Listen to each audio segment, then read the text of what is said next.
আসসালামু আলাইকুম প্রিয় শিক্ষার্থী বন্ধুরা, কিছু কিছু ওয়ার্ড আপনাকে কনফিউশন তৈরি করে দিবে সেন্টেন্সের ভিতরে।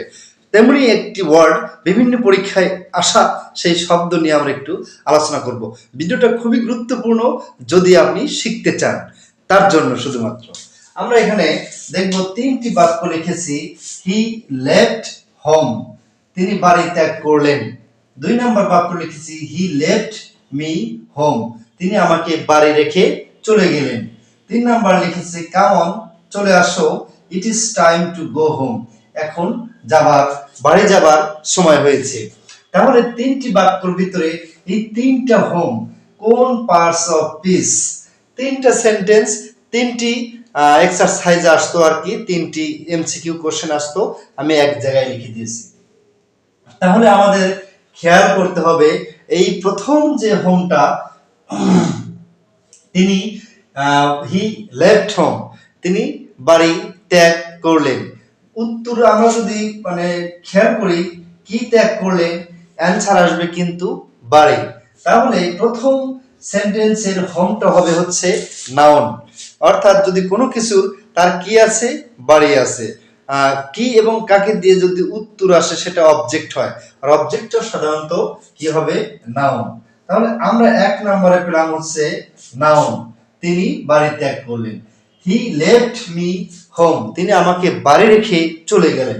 তিনি আমাকে কি বাড়ি রেখে চলে গেলেন, ত্যাগ করলেন। যদি আমরা বলি দ্বিতীয় নাম্বার হোমটা কি, তাহলে আমি যদি এখানে প্রশ্ন করি তিনি আমাকে কি করলেন, অ্যান্সার আসে না।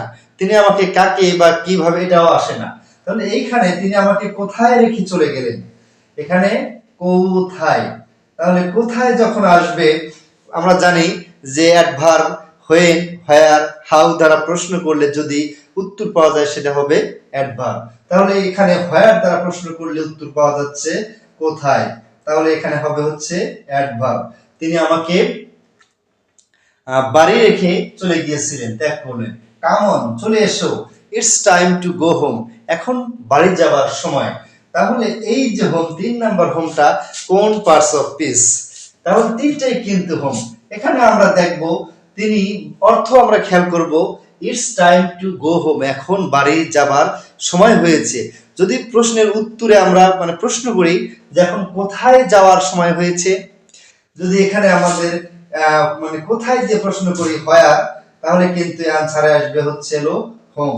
3 নাম্বার হোমটাও এই সেন্টেন্সে হচ্ছে অ্যাডভার্ব। তো প্রিয় শিক্ষার্থী বন্ধুরা, আসলে যখন আমরা যে কোনো ওয়ার্ড স্পেসিফিক বলবো, শুধুমাত্র হোমটা কি যদি বলি, শুধুমাত্র হোমটা নাউন, কিন্তু এই হোমটাই যখন সেন্টেন্সের উপরে বা সেন্টেন্সের মাঝে বসবে বা সেন্টেন্সের কোথায় বসবে তার অবস্থানের উপর নির্ভর করবে সেটা নাউন কি অ্যাডভার্ব কি ভার্ব। কিন্তু এছাড়া কিন্তু বলা সহজ হবে না। সাধারণত সেন্টেন্সের ভিতর থেকে যখন আসবে অবশ্যই সেন্টেন্স এক্সপ্লানেশন করে অ্যান্সার করতে হবে, সেটা অ্যাডভার্ব কি নাউন কি ভার্ব।